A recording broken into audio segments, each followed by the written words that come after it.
সাত সকালে উদয়পুরের প্রাক্তন সিপিআইএম বিধায়কের বাড়ির সামনে থাকা একটি ড্রেন থেকে মৃতদেহ উদ্ধার।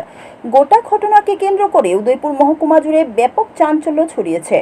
ঘটনার বিবরণে জানা যায়, উদয়পুর গোমতী পল্লী এলাকায় স্থানীয় লোকজনরা প্রাতঃভ্রমণে বের হলে এক ব্যক্তি দেখতে পায় রাস্তার পাশে থাকা ড্রেনে একটি মৃতদেহ ভাসছে। সেই দৃশ্য দেখে সঙ্গে সঙ্গে চিৎকার চেঁচামেচি শুরু করেন সেই প্রাতঃভ্রমণকারী। পরবর্তী সময়ে খবর দেওয়া হয় আর.কে.পুর থানায়। পুলিশ ঘটনার সম্পর্কে জানতে পেয়ে সঙ্গে সঙ্গে ঘটনাস্থলে ছুটে যায়। ঠিক তারপরেই তদন্ত শুরু করে পুলিশ। জানা যায়, মৃত ব্যক্তির নাম মুক্তার হোসেন, বাড়ি ছনবন মসজিদ সংলগ্ন এলাকায়। গত 3 দিন ধরে নিখোঁজ ছিল মুক্তার হোসেন। পরিবারের লোকজনরা বিভিন্ন জায়গায় খোঁজ খবর করেও তার খোঁজ পায়নি। অবশেষে শুক্রবার সকালবেলায় ড্রেনের মধ্যে তার মৃতদেহ উঠে আসে। পরিবারের লোকজনরা কান্নায় ভেঙে পড়েছেন। ঘটনার সামনে আসতেই অভিযোগ করছেন এটা পরিকল্পিত খুন হতে পারে।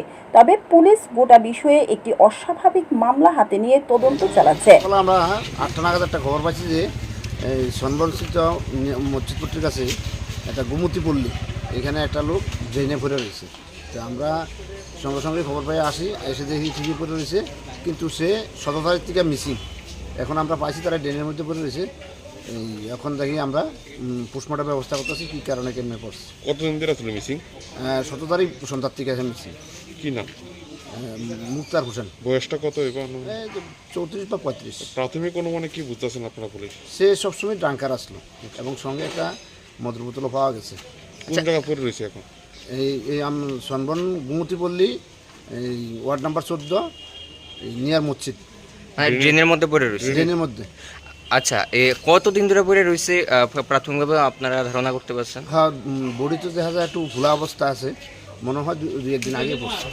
তার শরীরে কোনো কি অ্যালকোহলের কোনো বোতল টোতল পাইছেন? না, দূরের থেকে বোঝা যাচ্ছে না, জলমগ্ন অবস্থা, কাদা কুদা আছে, বোঝা যাইতেছে না।